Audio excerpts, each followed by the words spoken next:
حبايب قلبي تالتة اعدادي، وحشتوني جدا جدا جدا. حبيت في الجو الجميل اللي انتوا شايفينه ده نصور كلمتين نقولهم مع بعض بسرعة.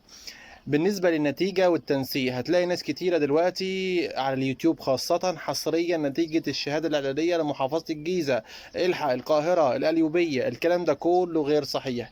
اهدى كده خالص. اللي ظهرت دلوقتي محافظة بورسعيد عشان هي بنظام البابل شيت وبتخلص بسرعة، فنزلت بسرعة وخلصوا هم أصلا بدري. أي محافظة خلصت مثلا امتحاناتها الخميس اللي فات ده منهم المنيا.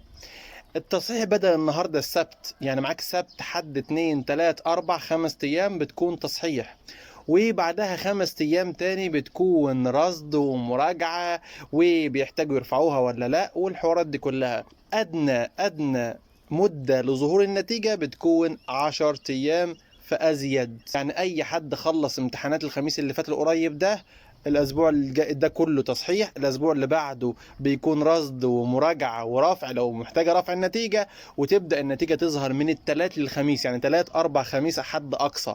قبل كده ما تخليش حد يشد أعصابك أو يستغفلك أو يقول لك الحق النتيجة وما تلحقش النتيجة.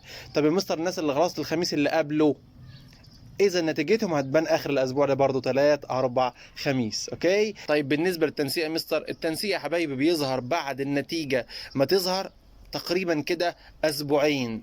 طيب يا مستر انا قلقان برضو. شوف التنسيق بتاع محافظتك السنه اللي فاتت كان كام، اضربه هو بعينه 5 فوق 5 تحت. هو بعينه، يعني مثلا محافظتك خدت من 230، اذا الحد بتاعها الادنى والاقصى 235 ل 225. خد بالك كمان بطمنك، بيكون في مراحل معينه للتنسيق. بمعنى لو هو طلب مثلا 235 وهو عايز 200 طالب، خد منهم بس 150، فلازم بيضطر ان هو ينزل 5 درجات مثلا، ياخد من 225 عشان ياخد ال 50 طالب التانيين. وصلت؟ وخاصه في القرى بيكون فيها الموضوع ده منتشر جدا، ان هما بينزلوا بالتنسيق 5 درجات او 10 درجات كمان، حسب احتياج المدرسة او حسب احتياج القطاع الثانوي بشكل عام. بالتوفيق يا حبايبي، ويا ريت تطمنونا على نتيجتكم والتنسيق، والسلام عليكم ورحمة الله وبركاته.